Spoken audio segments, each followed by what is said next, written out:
Добрый вечер, уважаемые избиратели. Я хотел немножко рассказать о себе. Откуда я вообще появился и мои вообще планы, которые были изначально.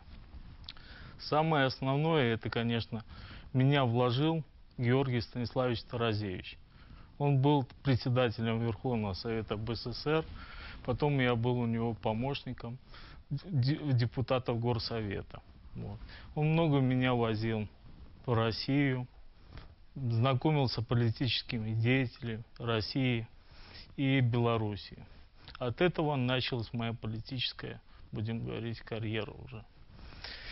В 1999 году я стал депутатом городского совета. Вот. 60% избирателей проголосовало за меня. Округ у нас был 25 тысяч избирателей. Выбрали меня с первого тура. Началась очень серьезная работа. Вот. В чем у нас заключалась? Первые основные вопросы — это приемы избирателей были. В ЖЭСах 64-м, 63-м и 24-м. Вот. И юридические бесплатные консультации. Вот. Самые основные вопросы, конечно, были связаны с капитальными ремонтами домов. Вот здесь вот у нас с исполнительной властью были очень большие конфликты. Почему? Потому что в смете было предусмотрено, условно, газовые плиты, процентовки подписывались, а плиты не ставились.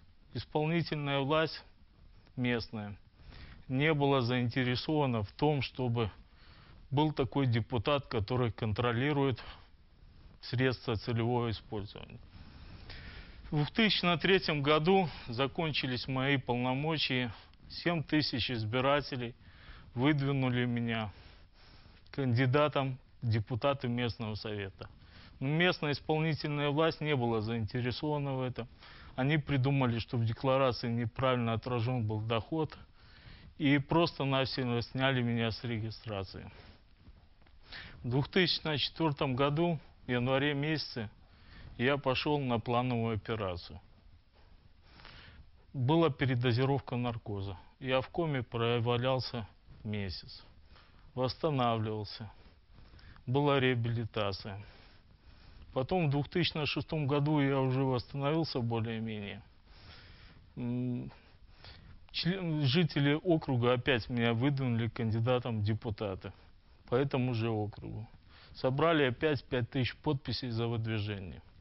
Приходили члены инициативной группы и говорили, что якобы они считают люди меня депутатом 24-го созыва, которым я не был. Вот. И ситуация такая получалась, опять меня не зарегистрировали кандидатом в депутаты городского совета. Потом дальше, в национальное собрание. Была супруга моя, она была председателем инициативной группы. Было собрано 10 тысяч подписей. На Ландера она собирала подписи, пришла домой вечером, у нее начались какие-то проблемы. Чесаться началось, слезы в глазах. Вызвали скорую помощь. Приехало 2 врача. Вот. Врачи сделали какие-то уколы и забрали во вторую больницу. Я поехал сзади за ними. Она сидела в приемном покое на лавочке. И у меня скончалась на руках. Прямо. Тогда, получается, когда было 10 тысяч подписей избирателей собрано, в протоколах нарисовали 3000 голосов, чтобы проголосовало в меня. Вот.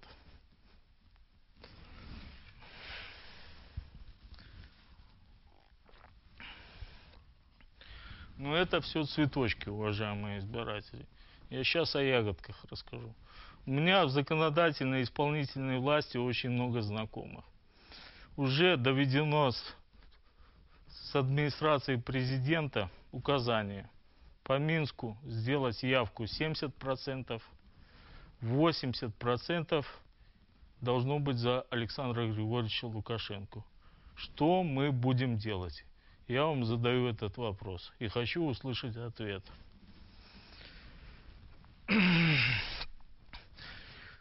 За мою поправку, которую я раньше в первом интервью давал, подписалось 7 кандидатов в президенты.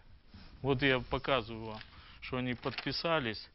Завтра я направляю Александру Григорьевичу письмо, официальное обращение от всех кандидатов в президенты с тем, чтобы такую поправку. Каждый кандидат в президенты имеет право представлять своих представителей в участковой избирательной комиссии с правом подсчета бюллетеней и с правом подписи протоколов. Если этого не будет, то выборы будут недемократичны. И я хочу обратиться к Александру Григорьевичу Лукашенко, к всему белорусскому народу.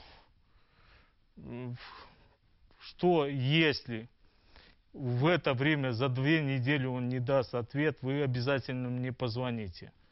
Я вам сообщу его решение по этому вопросу. Спасибо за внимание. До новых встреч. Спасибо.